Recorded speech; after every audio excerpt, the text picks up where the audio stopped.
네, 뉴스파다 지역소생연구소 올해 마지막 방송을 맞아서 어떤 분을 모실까 저희가 고민을 많이 했습니다. 생각을 해보면 우리는 정말 많은 시간 일을 하면서 살아갑니다. 일이 곧 삶이라고 하는 분들도 적지 않죠. 그 일, 그러니까 노동이라고 하는데 이 노동과 환경을 챙기는 분하고 얘기를 오늘 나눠보도록 하겠습니다. 진보당의 정혜경 국회의원 모셨습니다. 반갑습니다. 네, 반갑습니다. 의원님 오랜만에 뵀는데 네. 얼굴이 더 이렇게 작아지신 것 같고. 예. 혹시 뭐 무슨 일 있었나요? 내란의 시기에 그때 네. 제가 또 파면을 요구하면서 단식을 했었어가지고 그 단식에 훅 갑니다. 그러셨군요. 네네. 일단 시청자 여러분한테 인사를 먼저 해주세요. 예, 반갑습니다. 저는 창원 의창구 출신 네. 비정규직 노동자 국회의원입니다. 정혜경입니다. 예, 반갑습니다. 의원님 거기 말고 저 카메라. 저기군요. 아유, 반갑습니다. 예, 다시 한번 제대로 인사를 했습니다. 예. 자, 1년 전으로 한번 돌아가 볼까요? 네. 1년 전이면 상당히 저희가 암울했던 시기잖아요. 맞습니다. 그때 12.3 비상계엄 있고 탄핵소추안 가결이 되고, 근데 윤석열 전 대통령은 관저에서 나오지 않고 그렇죠. 구속이 안 되고 버티고 있었고, 네네. 그래서 의원님이 한남동 관저 앞에서 네네. 이른바 그 키세스 시위대에 동참을 하셨어요. 예. 지금 화면에 나오고 있는데요. 네. 눈이 엄청 많이 왔어요. 예, 폭설이 내렸죠, 그때. 저 가운데 웃으시는 분 맞죠? 네, 맞습니다. 너무 해맑게 웃고 계신데요. 예. 저 때 좀 기억나십니까? 잊을 수가 없죠. 예. 네, 저 때가 예. 그때 당시에 공수처에서 네. 체포하러 갔다가 체포 못 하고 맞아요. 돌아오고. 예, 네. 그러고 나서 국민들이 너무 불안해서 다시 계엄을 할 것 같으니까 우리가 가서 잡겠다. 이렇게 하면서 한남동이 진을 친 거예요. 예, 그리고 3박 4일 동안 밤샘 집회를 했죠. 아이고. 네, 그렇게 고생하셨네요. 하면서 당시에 이제 청년들이 특히나 여성들과 이런 분들이 나오셔가지고 네. 밤새 이제 막 발언을 하시고 그 발언들이 너무나 또 왜 자신이 나왔는가, 그리고 지금 앞으로 우리는 어떤 사회로 가야 되는가, 이런 부분에 대해서 그 어떤 정치인보다도 너무나 연설 잘했어요. 그러셨군요. 그래서 사실 우리 대한민국의 희망, 미래를 저는 거기서 봤어요. 그랬어요. 네. 그래서 저런 표정이었거든요. 네. 그랬군요. 예. 근데 1년이 또 지났는데 아직 그대로예요. 뭐 재판 결과 나온 것도 하나도 없고. 맞습니다. 답답합니다. 그래서 12.3 12월 3일 날 그때 내란 위한 청산과 종식 그리고 사회대개혁 시민대행진 여기도 동참하셨잖아요. 네네네. 1년 지나서 다시 이번엔 여의도 국회에서였는데 참가하시고 어땠습니까? 소회가? 잠깐만, 이거 옷이 근데 똑같은데요?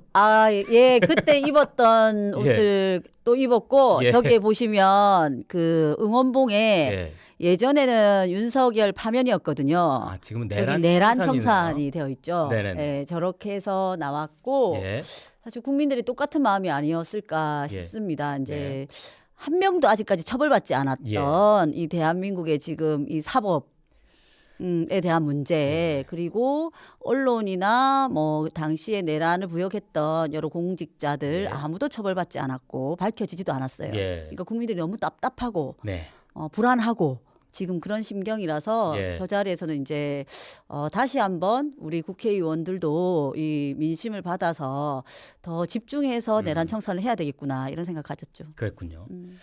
자, 이번에는 이 정혜경 의원 하면 딱 떠오르는 이미지 학교 급식 얘기잖아요. 또 특히 이번에 학교 급식 가운데 월요일에 학교 급식법 이 개정안이 드디어 국회 교육위원회 그러니까 상임위원회를 완전히 통과를 한 거잖아요. 네네, 맞습니다. 이제 뭐 남아 있죠? 이제 법사위랑 본회의가 남아 있습니다. 2단계 남아 있어요. 네네. 어떻게 예상하세요? 무난하게 통과될 것이라고 보는데 현재 필리버스터 국힘에 그런 것들 때문에 12월에 과연 가능할까, 이게 걱정이에요. 근데 이게 급식 노동자 1인당 그 식수 기준을 좀 만들라 뭐 이런 등 내용 들어 있잖아요. 그래서 특히나 또 아까 학교 비정규직 출신으로서 더 이게 감회가 남다를 텐데 그동안 계속 문제 제기해왔던 부분이 이제 들어간 거죠. 네네, 맞습니다. 어떤 내용이죠? 일단은 그동안에 이제 178명의 산재 폐암 확정, 그리고 15명이 돌아가셨어요, 폐암으로. 그래서 여기 이제 지자체별로 각각이 달랐고, 실제로는 공공기관에 비해서 엄청난 노동 강도였단 말입니다. 그래서 이것을 국가가 책임질 수 있도록 하는 법으로 명시가 된 겁니다. 그래서 1인당 식수인원 기준을 대통령령으로 이렇게 만들 수 있게 되어서 사실 이제 노동자들의 생명과 안전 문제를 국가가 책임지겠다는 그런 메시지다 이렇게 보시면 될 것 같아요. 학교 급식 노동자들. 네네 그죠? 맞습니다. 거기에 보면 조리사 그리고 조리 실무사를 포함한 학교 급식 종사자를 법률로 정의한다 이렇게 돼 있거든요. 이 조항 어떤 의미가 좀 있을까요? 처음으로 자신의 존재의 근거를 찾았다 이렇게 볼 수 있습니다. 그동안에는 어떤 법률적 근거에도 없었거든요. 근데 우리 아이들의 급식을 만드는 노동자들이 학교 급식법에 이제 조리사, 조리실무사라는 명칭으로 자신의 이름이 거기에 등재가 된 거죠. 그렇군요. 거기에 아까 좀 전에 말씀하신 그 학교 급식 종사자들의 1인당 이 적정 식수 인원 기준 이 부분 얘기를 좀 해봐야 될 것 같은데 이게 그러면 학교 급식하고 일반 뭐 기업체나 공공기관하고 어느 정도 다르고 이게 왜 그런 거예요 구조적으로? 일단 보통 한 50에서 80명 정도 1인당 식수 인원 정도 보시면 될 것 같은데 혼자서? 보통은 이제 다른 공공기관이나 일반 업체는 그렇습니다. 그런데 그 학교는 아이들의 급식이라는 이유로 사실 아이들이 적게 먹는다고 식수인을 많이 잡은 것 같아요. 그래요? 그렇게 시작된 것 같은데 그래서 1인당 적어도 최소 130에서 200명 가까이 200명까지 있는 곳도 있고 240명까지 있는 데도 있습니다. 혼자서 200명분을 해야 되는 거예요? 맞습니다. 이제 그렇게 심각한 거죠. 그러니까 예를 들면 다른 공공기관에는 10명이서 일하는 같은 시간에 그러면 이제 학교 급식소에는 그것을 5명 일하고 있다고 보시면 되죠. 아이고. 2배의 노동 강도. 그렇군요. 그때 이 김일의 뉴스 게장도 나와서 얘기했지만 학생들 급식이다 보니까 더 잘게 썰어야 되고 뭐 이래서 오히려 노동 강도는 더 세다고. 더 세죠. 그리고 아이들은 이제 예를 들면 식중독에도 노출이 되기 때문에 그 청소가 또 장난이 아니에요. 그래서 이 청소가 너무나 노동 강도가 센데 그에 비해서 실제로는 이제 더 배치 기준 1인당 식수 인원이 작아야 되는 게 맞다고 저는 생각이 드는데 훨씬 더 많은 거죠. 그러니까 심각합니다. 그게 이제 예를 들면 하상이라든지 미끄럼짐 사고라든지 그다음에 뭐 배임 사고, 이 절단 사고 이런 게 심각한 노동 강도 속에서 오는 거거든요. 그러니까 폐암뿐만이 아닌 거예요. 거기가. 그렇고 사실 옆에서 쓰러져도 내 일하느라고 동료가 쓰러지는 것도 못 보는 지경인 겁니다. 아이고 그렇군요. 심각하군요. 그렇게 이제 문제 제기하시고 노력한 결과 이 학교급식법 개정안이 이제 상임위는 이제 통과가 됐어요. 근데 좀 아쉬운 점이 아쉬운 점이 많죠. 첫 번째로 통과가 되어서 사실 다 만족할 수는 없다고 저는 생각을 했고 제가 제일 하고 싶었었던 것은 1조 목적 부분이었습니다. 거기에 급식 노동자들의 생명과 안전에 대한 부분도 명시가 되어서 학교 급식이 수요자로서의 눈만이 아니라 이제 그것을 하고 있는 노동자들에 대한 눈까지도 같이 고루 갖출 수 있게 우리 교육에도 참으로 중요한 부분이라고 저는 생각을 하거든요. 그래서 그 생명과 안전 부분이 이제 넣어지길 바랬는데 사실 그까지 안 됐고 그리고 이제 대통령령으로 시행되어서 전면적으로 국가가 책임지기를 저는 바랬으나 사실 그것도 대통령령으로 배치 기준을 정하지만 지자체가 다시 그것을 따라서 다시 자체적으로 또 정하게 되어 있는 이런 부분이 있습니다. 그래서 이제 지자체도 같이 연결되어 있는 부분이 있어서 100% 만족하는 안은 아니고요. 그리고 시행 시기도 저는 6개월로 했고 그리고 고민정 의원님 안이 1년이었어요. 근데 교육부가 이것을 1년 6개월로 미뤘어요. 그래서 사실 이 안은 시행 시기가 1년 6개월 뒤인 거예요. 그러면은 2027년 7월입니다. 아이고. 너무 이제 노동자들 입장에서는 하루가 급한데 너무 늦게 시행하는 것이라서 많이 안타깝죠. 그러네요. 그만큼 이제 중요하고 절실한 상황인데 지금 필리버스터 지금 계속되고 있어서 좀 답답한 마음도 맞습니다. 좀 있네요. 다음은 이 문제적 기업, 이 쿠팡에 대해서 얘기를 좀 해봐야겠는데 일단 장면을 먼저 보고 오겠습니다. 증인에게 묻겠습니다. 쿠팡은 산재 대응 매뉴얼이 있습니까? 산재 대응 매뉴얼에는 어떤 거 말씀하시는지 모르겠습니다. 산재가 일어났을 경우에 대응하는 매뉴얼이 있냐고 묻는 겁니다. 예, 아니오로 대답해 주시면 될 것 같습니다. 제가 매뉴얼이 존재하는지 잘 모르겠습니다. 모르겠다네요. 그러면 산재 사고가 발생하면 대리점에 산재 대응과 관련한 법률 자문을 해주고 있습니까? 저는 쿠팡 주식회사의 대표인데 저희는 대리점이 없습니다. 산하에 있잖아요. 그 CLS와 대리점과의 관계가 있고요. 모르십니까? 네, 여기 지금 왜 나와 계세요? 저는 쿠팡 주식회사의 대표로서 나왔고요. 그러니까요.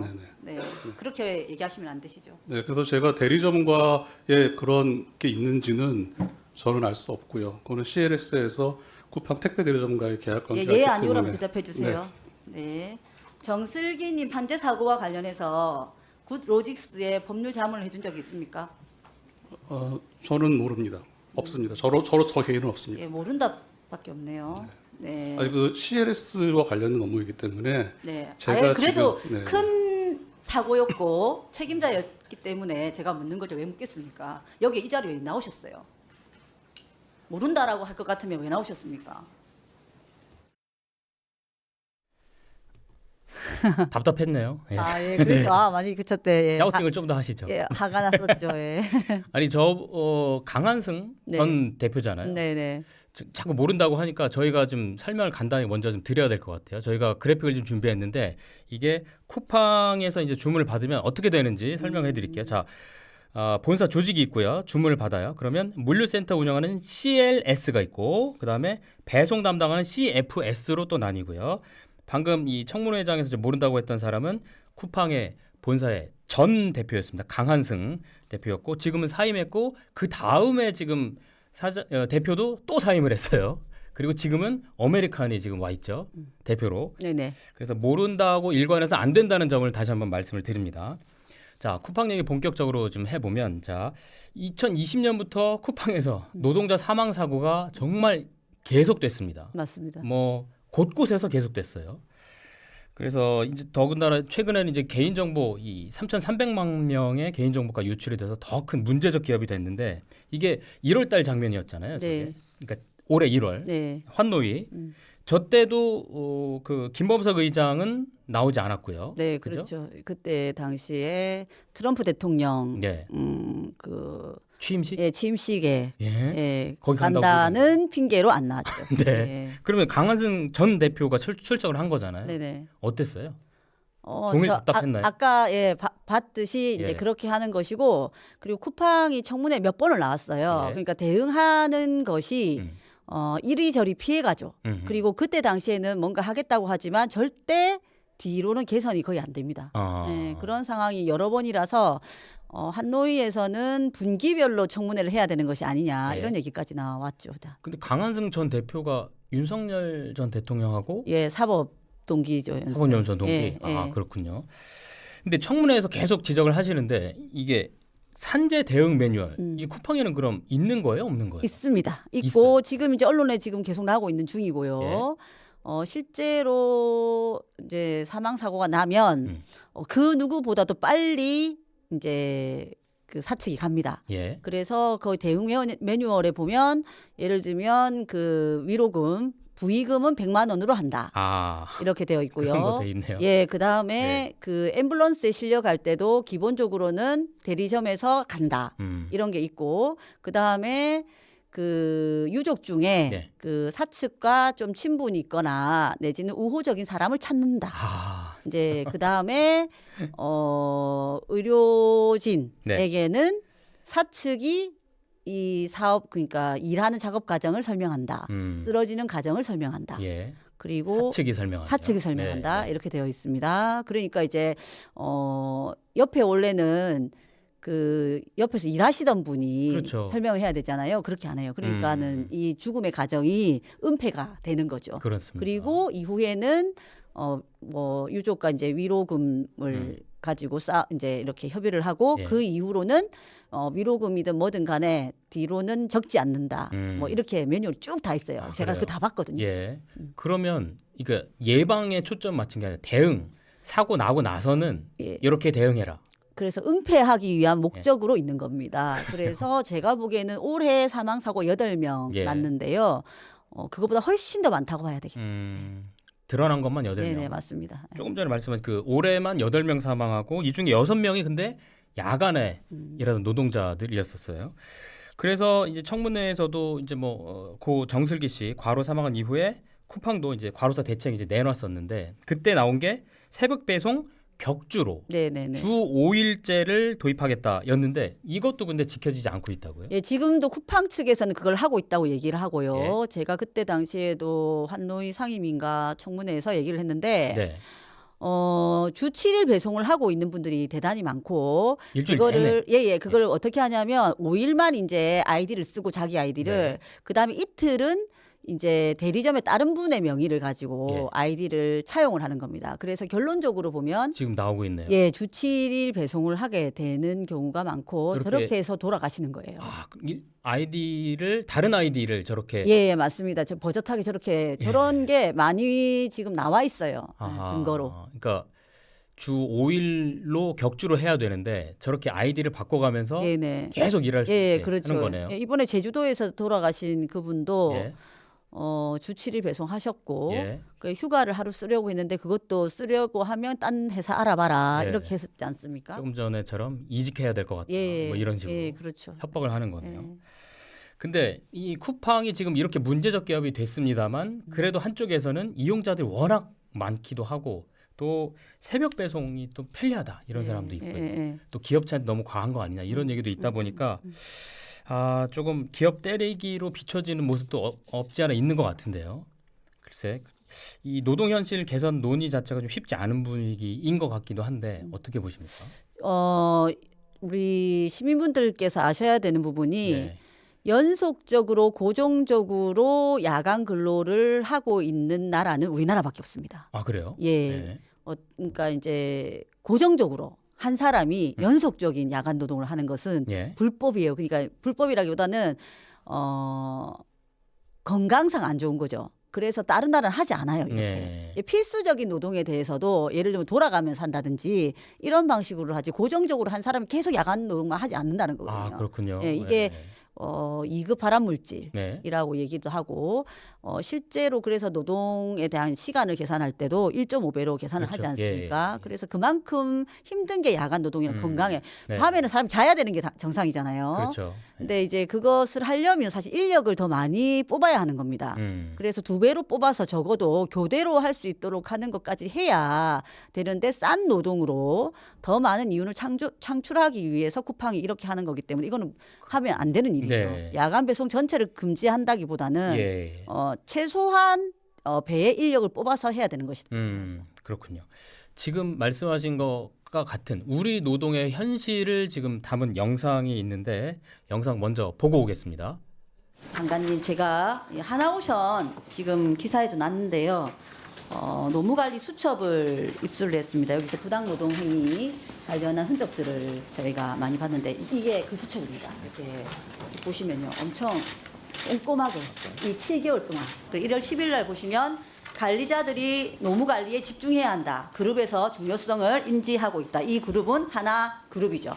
그리고 노무 관리가 안 되는 직반장은 내리고 올릴 것이다. 노무 관리가 죽어도 안 되는 사람은 선별 후 교체하겠다. 심지어 더 나아가서 더 문제가 되는 것은 뭐냐면 작년에 하나오션에 산재가 대단히 많이 발생했습니다. 중대 사망 사고가 많이 발생했는데요.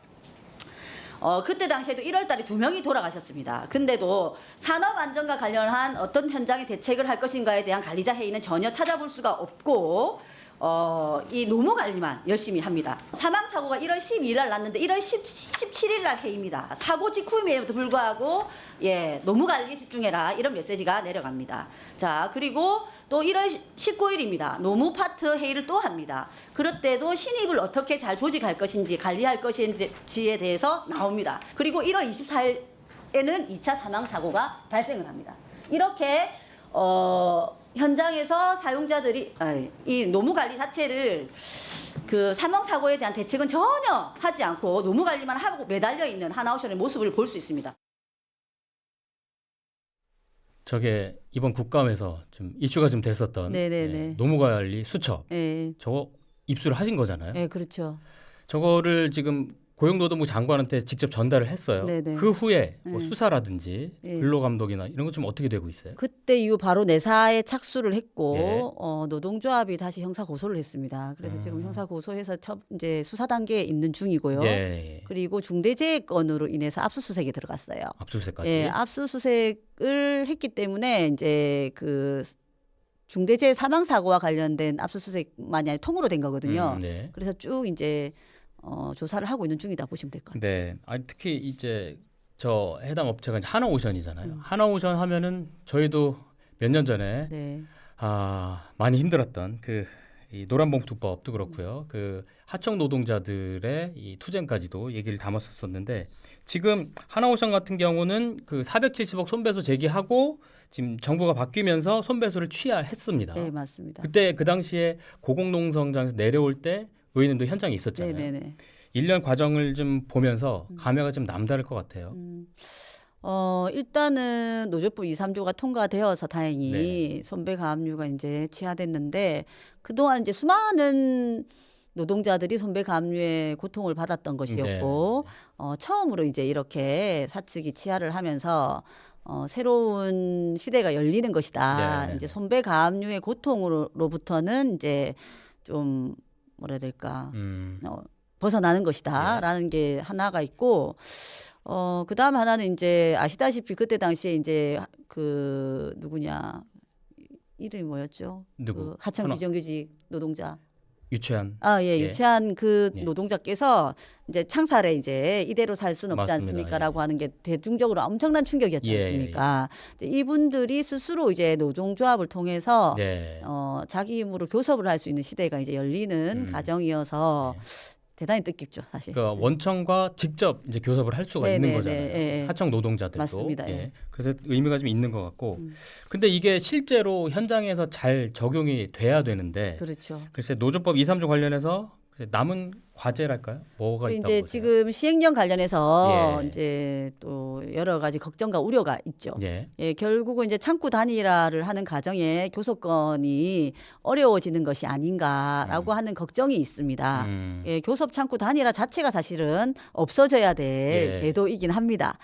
있는 조건에서 그러면 어떻게 우리 하청 비정규직 노동자들이 실제로 원청과 교섭을 할 수 있을 것인지에 대해서 사실 심도 있는 고민이 좀 필요하고요. 네. 이것을 제대로 잘 하기 위한 과정에 중노위에서 여러 가지 제도 개편이 좀 있어야 된다 이런 게 하나가 있고 네. 그 다음에 하나는 이제 실제로 교섭의 대상이 어디까지 이제 인정이 될 것인가 이 부분이 또 남아 있는 거예요. 교섭의 대상이라면 예를 들면 임금 문제일지 산업 안전 문제일지 이런 거 있죠. 이게 이렇게 달라지는 거거든요. 그것은 노동자들이 대단히 잘 알고 있습니다. 원청이 어디까지 책임질 수 있는 것인지에 대해서. 그래서 노동조합에서 요구하는 부분을 제대로 반영해서 사측이 교섭에 나올 수 있도록 하는 게 이제 과제겠죠. 네, 그렇군요. 자, 이번에는 이 초선 의원의 2년 동안에 어땠는지 그리고 지역 소생에 대해서 한번 얘기를 좀 해볼게요. 이제 KTX 타고 서울로 계속 왔다 갔다 많이 하셨을 테고 소외도 좀 남다를 것 같은데 의원님이 생각하는 지역 소생 또 지역 균형 발전 방안 무엇이 있을까요? 일단은 KTX를 타고 다니니까 사실 저는 잘 모르는데 저희 의원실에서 보좌진들이 이제 갑자기 차편을 끊어야 될 때가 있어요. 그렇죠. 그럴 때는 새벽에 일어나서 차편을 끊어요. 왜 그렇죠? 그때만 이제 너무 이제 차편이 없고 기차표를 구하기 너무 어려우니까 그 새벽에 이제 취소되는 표가 나오는 시간이 있대요. 그때 일어나가지고 차표를 끊어야 되는 거예요. 정말 너무 열악합니다. 고통스러워해요. 너무 힘들고. 그래서 사실 이제 서울 왔다 갔다 하시는 분들은 너무 잘 알고 계시고 저도 민원을 지역에서 많이 받았는데 정말로 서울까지 가는 KTX에 대한 증편이 필요한 상황이다. 이게 일단 1차이고요. 뭐 그거는 모든 정당에 계시는 의원님들께서 지금 노력하고 있는 중입니다. 빨리 해야 될 것 같고 그다음에 지역 소멸과 관련해서 이제 어떻게 하면 앞으로 좀 더 지역 균형 발전을 이룰 수 있는가 이것이 모든 분들의 고민입니다. 어쨌든 청년들이 수도권으로 가지 않고 지역에 남아서 같이 함께 이 미래를 설계할 수 있는가에 대한 부분인데요. 남으려면 일단 일자리가 있어야 되는 것이고, 역시 일자리네요. 예, 일자리가 있으려면 대기업들 지금 예를 들면 데이터 센터라든지 이런 것들이 내지는 뭐 대기업들이 실제로 밑으로 내려와서 회사를 운영할 수 있도록 하는 제반 여건이 있어야 한다라는 것이고, 네. 그리고 이제 정부도 수도권에 더 공장을 짓지 않도록 하는 규제가 필요하다. 예. 그래서 지금 이제 지산지소 그 지역에서 난 것들은 그 지역에 소비할 수 있는 이런 제반의 여건을 갖추어야 한다. 네. 그러면 이제 그게 이제 에너지 예. 문제라든지 물 문제라든지 이런 것까지도 해결할 수 있게 하는 이런 것들이 지금 현재 필요하다라는 게 한 부분 있을 것 같고요.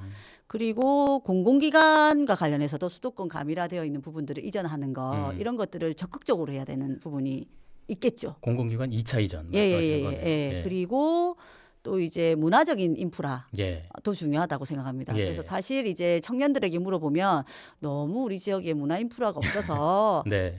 탈출한다 이런 부분도 있기 때문에 네네네. 문화 인프라를 어떻게 형성할 것인가도 네. 대단히 중요하다 이렇게 봅니다. 그렇군요. 이제 국회의원 임기 절반 가량 이제 보내고 계십니다. 네. 앞으로 남은 2년 어떤 의정 활동하겠다 포부를 네. 시청자 여러분께 말씀해 주시죠. 예, 저는 이제 비정규직 노동자 출신으로 국회의원이 됐고요. 그래서 그 비정규직 노동자가 국회에 있다.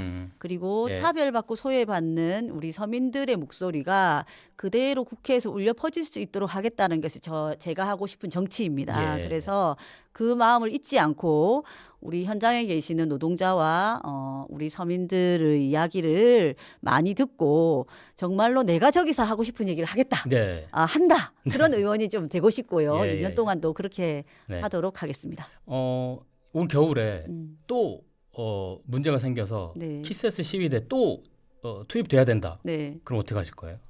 당연히 가야 되죠. 네. 그것은 국민들이 원하는 바이고 네. 함께 힘을 모아서 예. 우리가 해결해야 될 과제이기 때문에 그런 이제 노동자들의 투쟁이라든지 네네네. 우리 시민들이 너무나 염원하고 있는 곳에 네. 국회의원이 달려가는 건 너무 당연하다고 생각하고요. 네. 언제나 함께하도록 하겠습니다. 알겠습니다. 의원님 지금까지 2년 그리고 네. 앞으로 2년 기대를 더 해보겠습니다. 그리고 지금 말씀하신 것들 꼭 실천하는 그런 정치인이 됐으면 좋겠습니다. 네. 오늘 말씀 진심으로 고맙습니다. 네, 감사합니다. 네, 감사합니다. 네.